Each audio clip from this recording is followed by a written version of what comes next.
Good morning, good morning, good morning, and welcome back for Morning Stir and Through the Bible with Yolanda Worldwide here on YouTube. As always, I'm so glad you're here. Go ahead and leave your mark if you're joining in as a replay viewer by giving me that hashtag replay in the comments. And if you're brand new, please let me know that as well. And make sure you click that subscribe button so that you don't miss anything in the future. I want to say to those of I call you my people, those of you who are alive, number one, go ahead and greet me in whatever way you do in your part of the world. Number two, let me know where in the world you are joining in from. Number three, help me by clicking the little thumbs up on the screen. Number four, please help me share this broadcast far and wide. Number five, if you are, go ahead and let me know in the chat.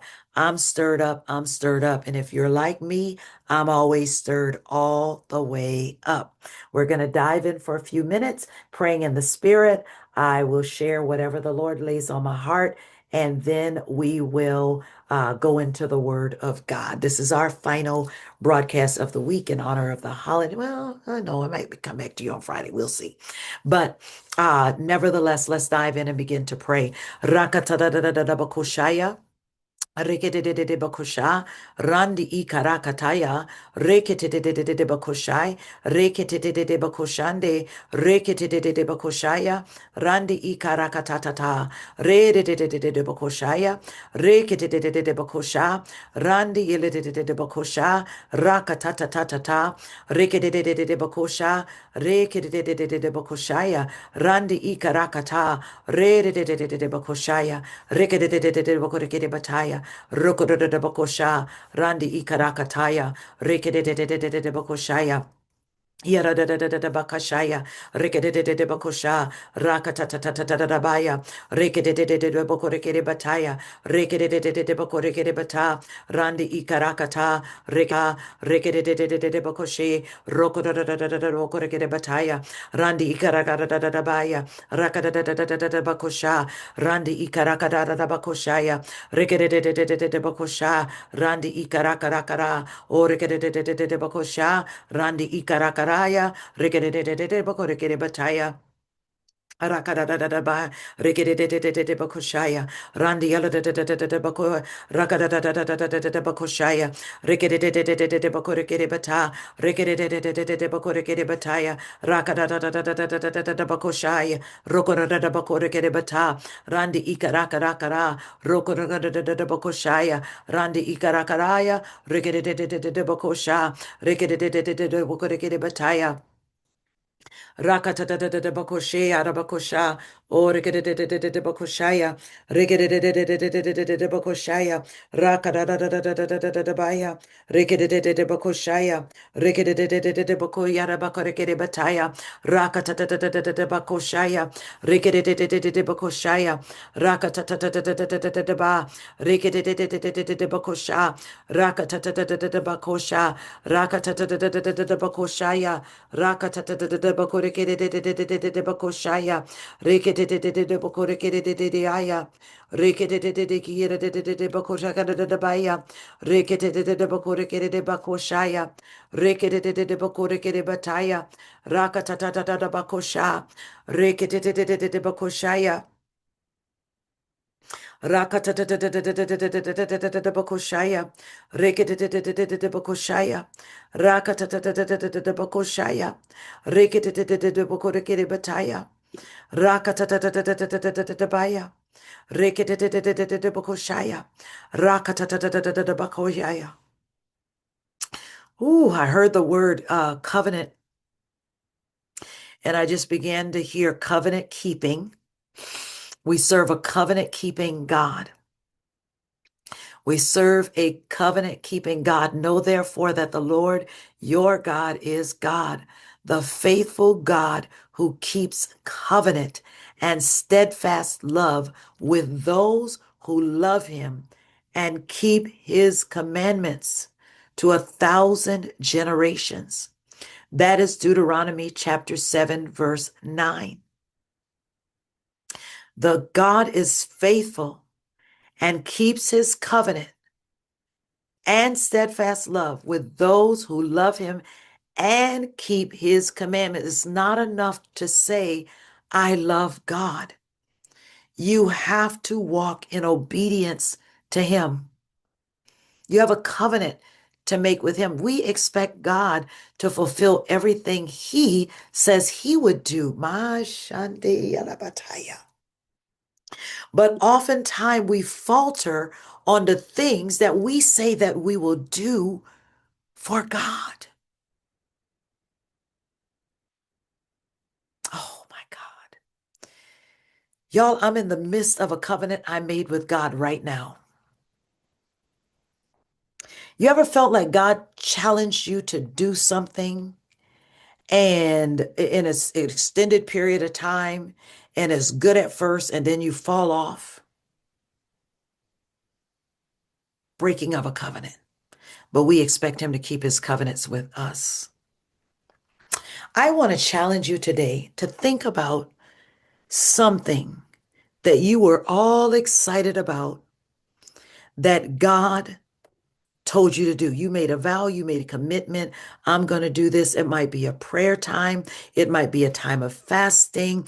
It may be a commitment to reading your word at a certain level. Whatever that is for you, I want you to identify it.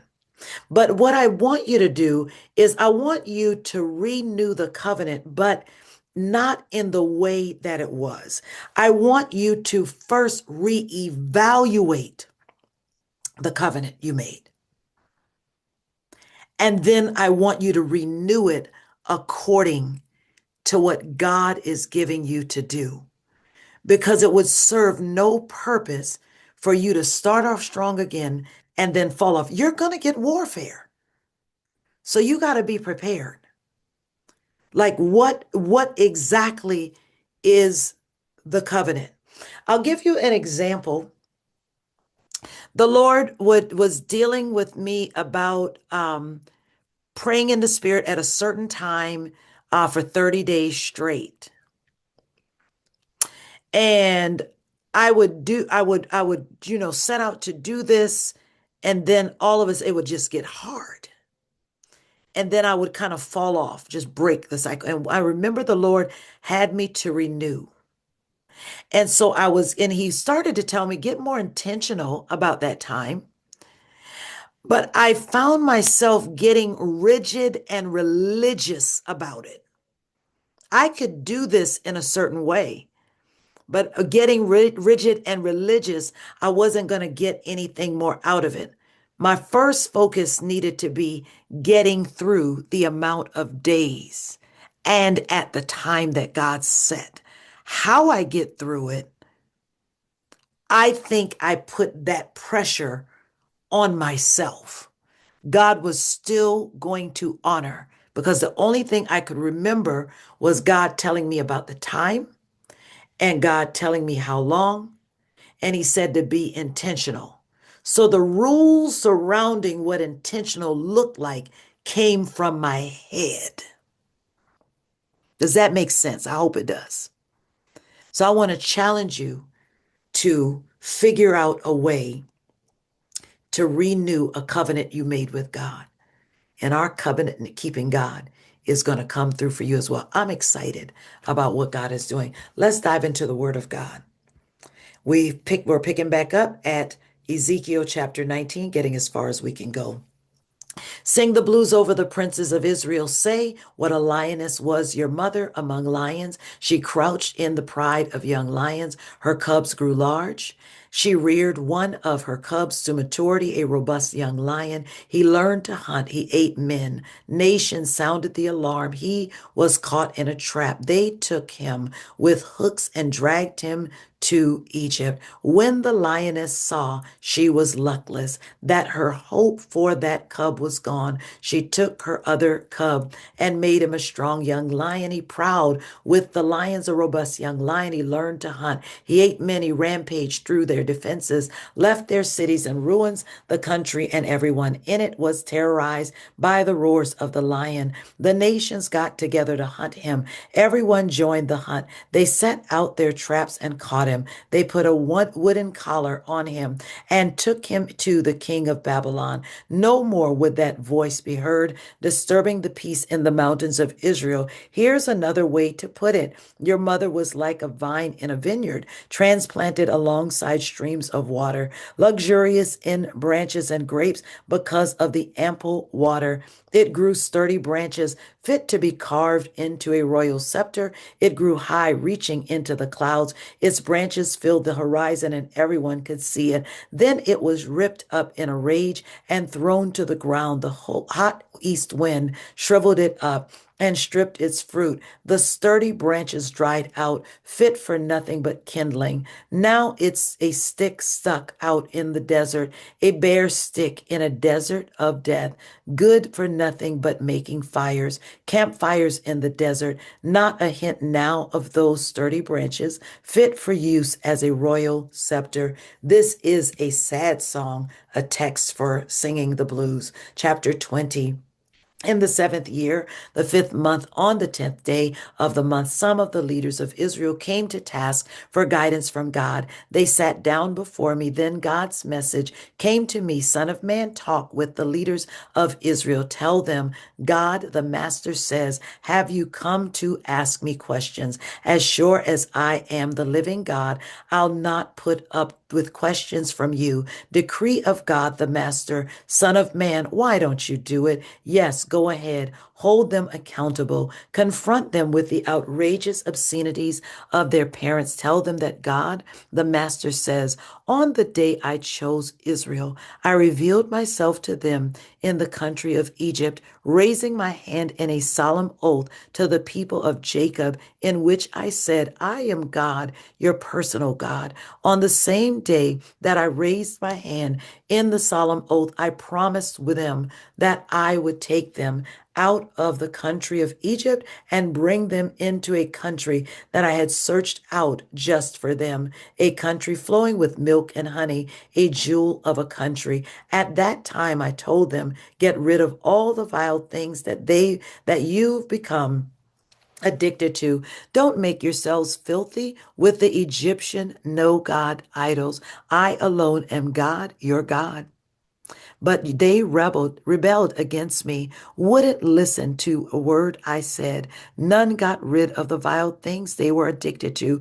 They held on to no gods of Egypt as if for dear life. I seriously considered inflicting my anger on them in force right there in Egypt. Then I thought better of it.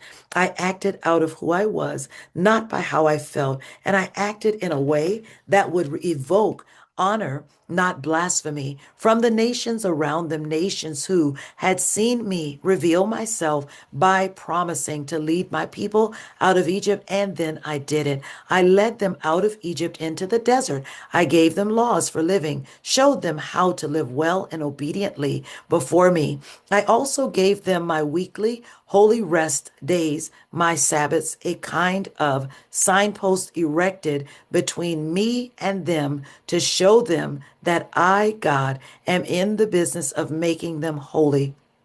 But Israel rebelled against me in the desert. They didn't follow my statutes. They despised my laws for living well and obediently in the ways I had set out, and they totally desecrated my holy Sabbaths. I seriously considered unleashing my anger on them right there in the desert, but I thought better of it and acted out of who I was, not by what I felt, so that I might be honored and not blasphemed by the nations who had seen me bring them out. But I did lift my hand in a solemn oath there in the desert and promised them that I would not bring them into the country flowing with milk and honey that I had chosen for them, that jewel among all lands. I canceled my promise because they despised my laws for living obediently, wouldn't follow my statutes, and went ahead and desecrated my holy Sabbaths.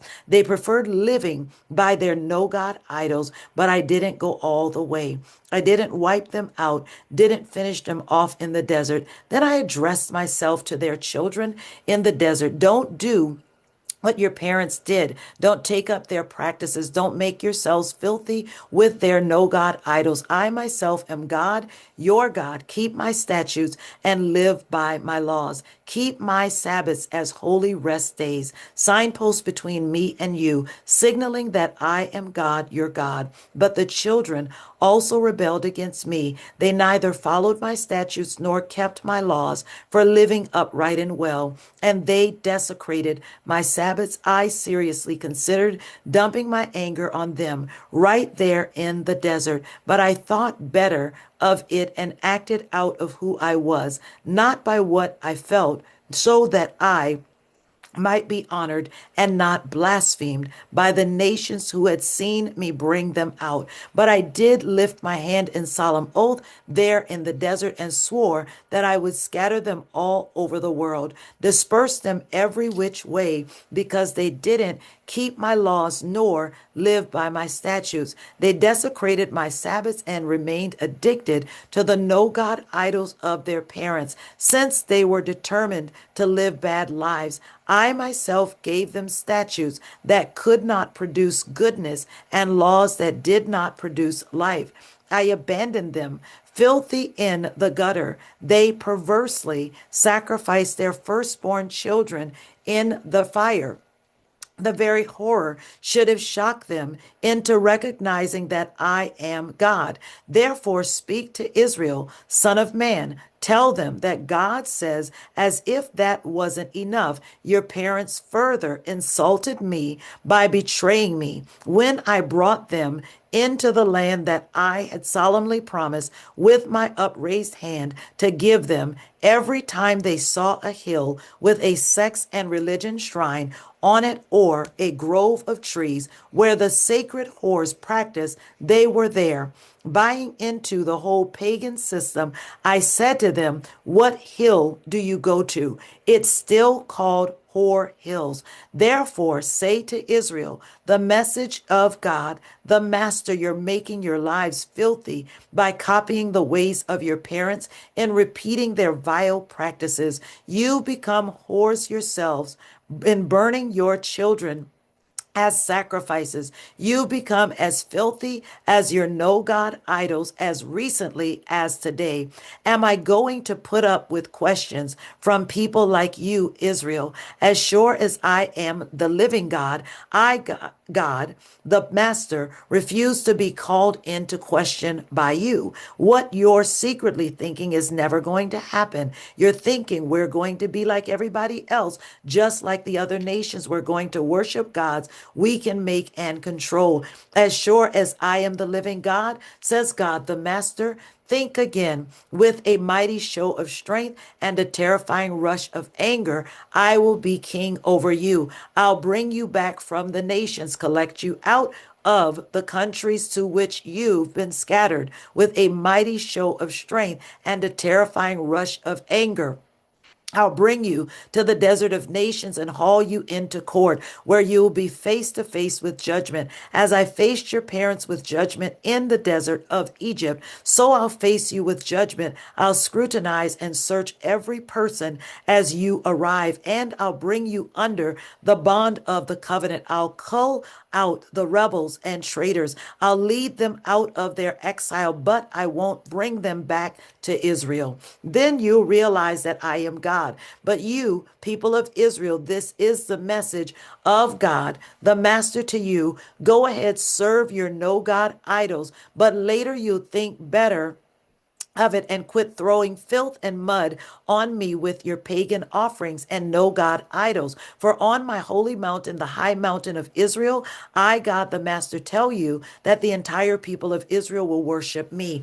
I'll receive them there with open arms. I'll demand your best gifts and offerings, all your holy sacrifices. What's more, I'll receive you as the best kind of offerings when I bring you back from all the lands and countries in which you've been scattered. I'll demonstrate in the eyes of the world that I am holy.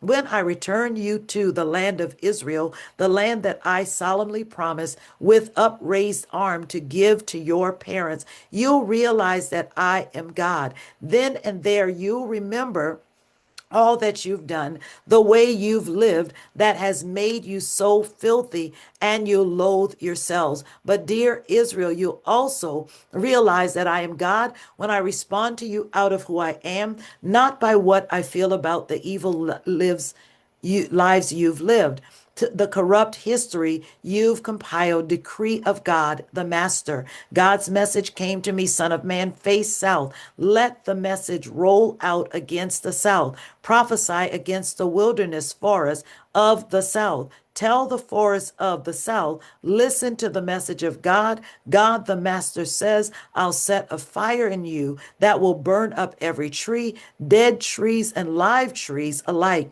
Nobody will put out the fire. The whole country from the north to the south will be blackened by it. Everyone is going to see that I, God, started the fire and that it's not going to be put out. And I said, oh God, everyone is saying of me, he just makes up stories. Chapter 21. God's message came to me, Son of man, now face Jerusalem and let the message roll out against the sanctuary. Prophesy against the land of Israel. Say God's message. I'm against you. I'm pulling my sword from its sheath and killing both the wicked and the righteous, because I'm treating everyone the same, good and bad. Everyone from south to north is going to feel my sword. Everyone will know that I mean business. So, Son of man, groan, double up in pain, make a scene. When will they ask you, why all this groaning, this carrying on? Say, because the news that's coming out, it'll knock the breath out of everyone. Hearts will stop cold, knees turn to rubber. Yes, it's coming, no stopping it. Decree of God the Master. God's message to me, Son of man, prophesy. Tell them the Master says, a sword, razor sharp and polished, sharpened to kill, polished to flash like lightning. My child, you've despised the scepter of Judah by worshiping every tree idol. The sword is made to glisten, to be held and brandished, is sharpened and polished, ready to be brandished by the killer. Yell out and wail, Son of man. The sword is against my people, the princes of Israel, and my people abandoned to the sword. Wring your hands, tear out your hair. Testing comes. Why have you despised discipline? You can't get around it. Decree of God, the Master. So prophesy, Son of man, clap your hands, get their attention. Tell them that the sword's coming down once, twice, three times. It's a sword to kill, a sword for a massacre, a sword relentless, a sword inescapable. People collapsing right and left, going down like dominoes. I've stationed a murderous sword at every gate in the city, flashing like lightning, brandished murderously, cut to the right, thrust to the left. Murderous, sharp-edged sword. Then I'll clap my hands, a signal that my anger is spent. I, God, have spoken. God's message came to me, Son of man, lay out two roads for the sword of the king of Babylon to take. Start them from the same place. Place a signpost at the beginning of each road. Post one sign to mark the road of the sword to Rabbah of the Ammonites. Post the other to mark the road to Judah and Fort Jerusalem. The king of Babylon stands at the fork in the road, and he decides by divination which of the two roads to take. He draws straws. He throws God dice. He examines a goat liver. He opens his right hand. The omen says, head for Jerusalem. So he's on the way with battering rams, roused to kill, sounding the battle cry, pounding down city gates, building siege works to the Judah leaders who themselves have sworn oaths It will seem like a false divination, but will remind them of their guilt, and so they'll be captured. So, this is what God the Master says, because your sin is now out in the open so everyone can see what you've been doing. You'll be taken captive, O Zedekiah, blasphemous and evil prince of Israel. Time's up. It's punishment payday.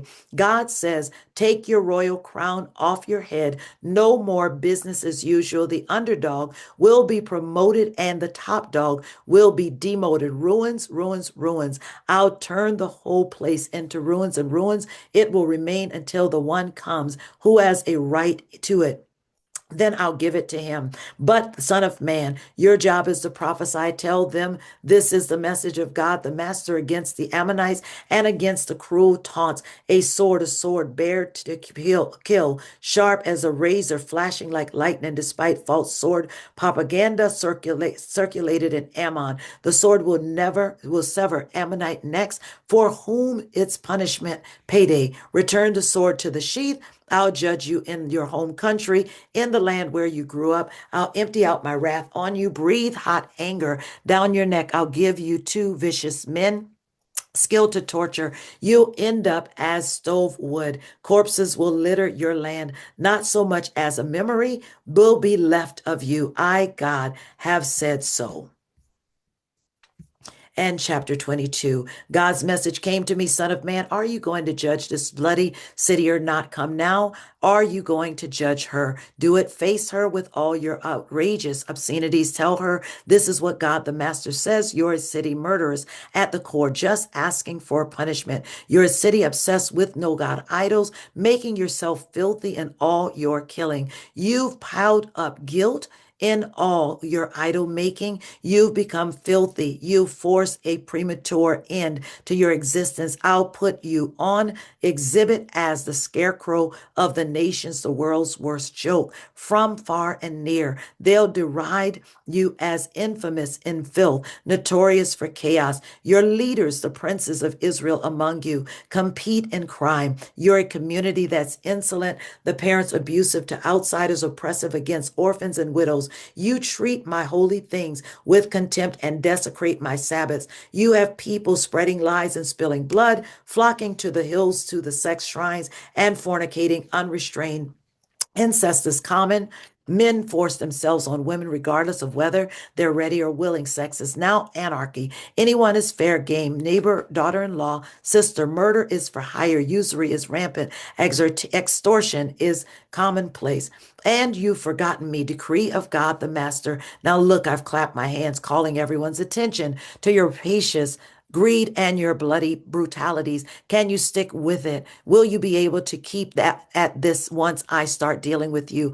I, God, have spoken. I'll put an end to this. I'll throw you to the four winds. I'll scatter you all over the world. I'll put a full stop to your filthy living. You will be defiled, spattered with your own mud in the eyes of the nations, and you'll recognize that I am God. God's message came to me, Son of man, the people of Israel are slag to me, the useless byproduct of refined copper, tin, iron, and lead left at the smelter, and worthless slap heaped to them. God the Master has spoken. Because you've all become worthless slag, you're on notice. I'll assemble you in Jerusalem as men gather silver, copper, iron, lead, and tin into the furnace. Blow fire on it to melt down. So in my wrath I'll gather you and melt you down. I'll blow on you with the fire of my wrath to melt you down in the furnace as silver, and melted down. You'll be melted down. That should get through to you. Then you'll recognize that I, God, have let my wrath loose on you. God's message came to me, Son of man, tell her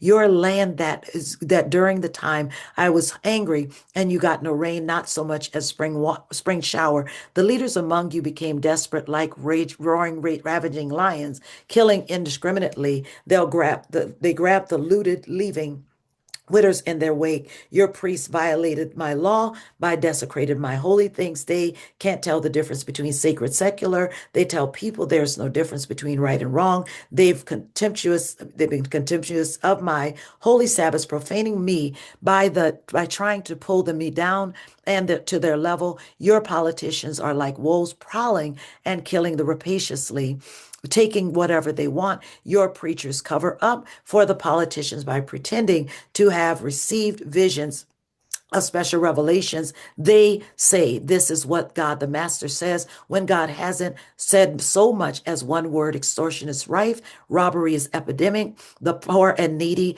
are abused, outsiders, and kicked around at will with no justice. I look for someone to stand up for me against all this, to repair the defenses of the city, to take a stand for me and stand in the gap to protect this land so I won't have to destroy it. I couldn't find anyone, not one, so I'll empty out my wrath on them, burn them to a crisp with hot anger, serve them with the consequences of all they've done. Decree of God the Master. That was through chapter 22, and we're going to stop right there. Look in the description for the resources and updates on the fast. I will see you all on the other side of the new year. Love you on the other side of Christmas.